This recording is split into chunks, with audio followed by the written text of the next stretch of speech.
අම්බලන්ගොඩ නගර සභාවේ පුස්තකාල ගොඩනැගිල්ල ඉදිරිපිට ඊයේ කෙරුණු වෙඩි තැබීමේ බව කියන CCTV දර්ශන මේ වන විට අන්තර්ජාලයේ හුවමාරු වෙමින් තිබෙනවා. මේ ඔබ දකින්නේ එම CCTV දර්ශන.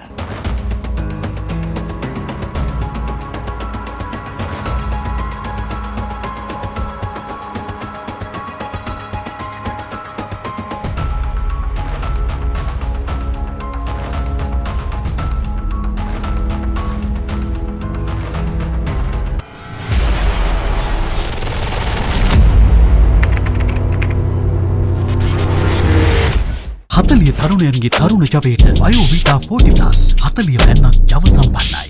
Vision Care Sunglasses. Style with protection.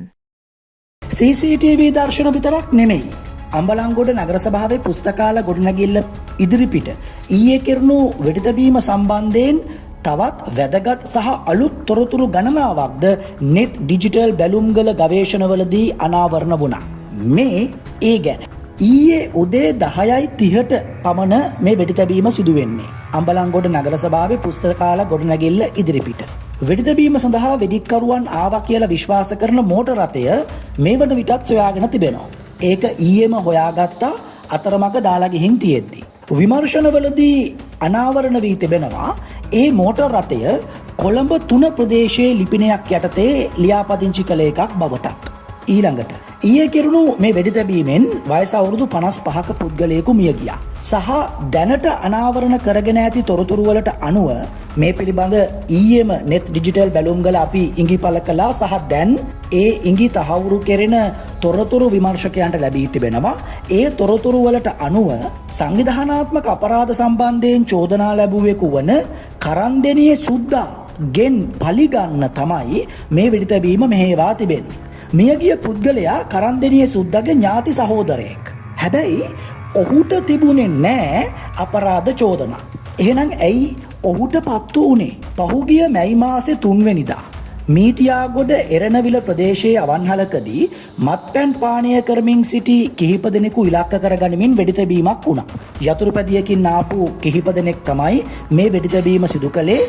එතනදී ඒ වන විට 47 වන වියේ පසු වූ මහදුර නලීන් නමැත්තෙකු ඝාතනයට ලක් වුණා. ඔය ඝාතනයට ලක් වූ මහදුර නලීන් නමැත්තාට චෝදනාවක් තිබුණා ද්විත්ව මනුෂ්‍ය ඝාතනයක් සම්බන්ධයෙන්. 2015 අවුරුද්දේදී ගිනි අවියකින් වෙඩි තියලා ද්විත්ව මනුෂ්‍ය ඝාතනය සිදු කළ බව තමයි කියවුනේ. මුල් විමර්ශනවලදී යම් තොරතුරු අනාවරණ වී තිබුණා. ඒ වෙඩි තැබීම සිදු කරනු ලැබ තිබුණේ පුද්ගලික ආරවුලක් මත බවට. කොහොම නමුත් ඒ වෙඩි තැබීම සම්බන්ධයෙන් චෝදනාව හැරුණු විට ඊට පස්සේ මහදුර නලීන් නමැත්තාට කිසියම් අපරාධයක් සම්බන්ධයෙන් චෝදනා ඉදිරිපත් වුණේ නැහැ. එහෙම තියෙද්දි තමයි ඔහු ඉලක්ක කරගනිමින් මැයි මාසේ 3 වෙනිදා මීටියාගොඩ එරණවෙල ප්‍රදේශයේ අවන්හලකදී වෙඩි තැබීමක් කෙරෙන්නේ. වෙඩි තැබීමෙන් ඔහු ඝාතනය කෙරෙන්නේ. සැකය ඇති වෙනවා එම වෙඩි තැබීම මෙහෙවනු ලැබුවේ කරන්දෙනියේ සුද්දා බවට. ඒ අනුව ඒ කෙරුණු වෙඩි තැබීමට පලිගන්න ඊයේ කළ වෙඩි තැබීම මෙහෙය වූ බවට තමයි දැන් සැක කෙරෙන්නේ. සහ එලෙස පලිගැනීමේ චේතනාවෙන් අම්බලන්ගොඩ නගර සභාවේ පුස්තකාල ගොඩනැගිල්ල ඉදිරිපිට ඊයේ මෙම වෙඩි තැබීම මෙහෙවා ඇත්තේ මහදුර නලීන්ගේ පුත්තු වන ඉසුරු සහ නිමල්ෂ කියලත් යම් තොරතුරු තියෙනවා. ඉසුරු සහ නිමල්ෂ දෙන්නත් එක්ක තවත් කෙනෙකුත් ඒකට හවුල් වෙලා කියලත් තොරතුරු තියෙනවා. ඔය නිමල්ෂ නැමැත්තා මේ වන විට ඉන්න විදේශගත. ඔහු ඩුබායි වල හැංගිලා ඉන්නවා කියලා තමයි තොරතුරු තියෙන්නේ. කොහොම නමුත් ඊයේ කෙරුණු වෙඩි තැබීමෙන් ඝාතනය කෙරුණු පුද්ගලයා ඉලක්ක කරගනිමින් මීට පෙරත් වෙඩි තැබීමක් කරන්න යම් උත්සාහයක් දරා තිබුණා මීටියාගොඩ ප්‍රදේශයේදී. ඒ උත්සාහය දරා තිබුණෙත් මහදුර නලීන්ගේ පුතෙකු වන ඉසුරු. ඒ විතරක් නෙමෙයි. මහදුර නලීන්ගේ ඝාතනයට නම ඈඳුණු ෂාන් නැමැත්තෙකු ඝාතනයටත් ඔහු උත්සාහ දරා තිබුණු බවට තොරතුරු තියෙනවා. ඒ උත්සාහයන් ව්‍යර්ථ වී තිබෙනවා. ඒ අනුව තමයි ඊයේ කෙරුණු වෙඩි තැබීම මෙහෙවා ඇතැයි සැක කෙරෙන්නේ. සහ මේ ඝාතන උත්සාහයන්ට සමන් කොල්ලා නැමැත්තාත් සහාය වී ඇති බව කියවෙනවා. සමන් කොල්ලා සංවිධානාත්මක අපරාධ සම්බන්ධයෙන් නම ඈඳෙන ගෑවෙන තව කෙනෙක්.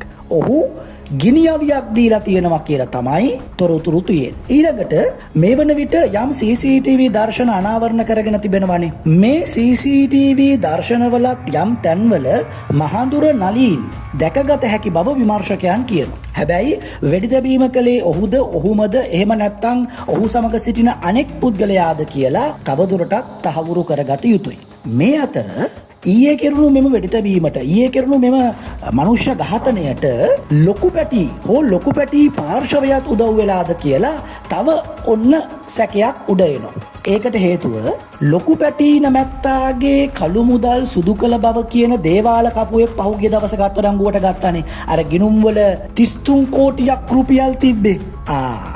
ඒ කපුව අත්අඩංගුවට ගන්න විමර්ශකයන්ට තොරතුරු ලබා දුන්නේ ඊයේ කෙරුණු වෙඩිතැබීමේදී ඝාතනයට ලක් වූ පුද්ගලයා යැයි ලොකු පැටි පාර්ශවයට සැකයක් ඇති වී තිබුණා. ඒක වෙන්නේ මෙහෙමයි. ඔය ලොකු පැටිගේ කළු මුදල් සුදු කළ බව කියන දේවාල කපුවා සේවය කළේ මෝදර දේවාලේ. එතකොට ඊයේ කෙරුණු වෙඩිතැබීමෙන් ඝාතනය කෙරුණු පුද්ගලයා ඔහු එම දේවාලයේම දේවාල කමිටුවේ සභාපතිවරයා.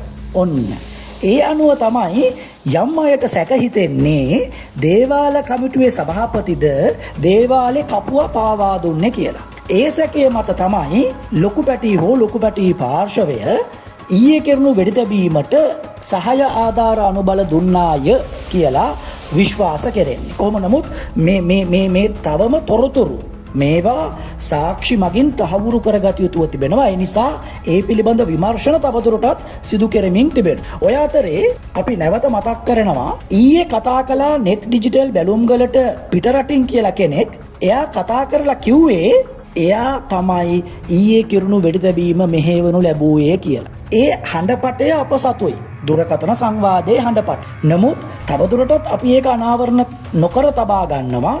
විමර්ශන සඳහා විමර්ශකයන්ට අපි ඒ හඬපටය ලබා දී තිබෙනවා. නමුත් හඬපටේ යම් කරුණක් අපි දැන් කියන. කතා කරපු කෙනා ඔහුව හඳුන්වා දෙන්නේ නිමල්ෂ නැමැත්තෙකු ලෙස.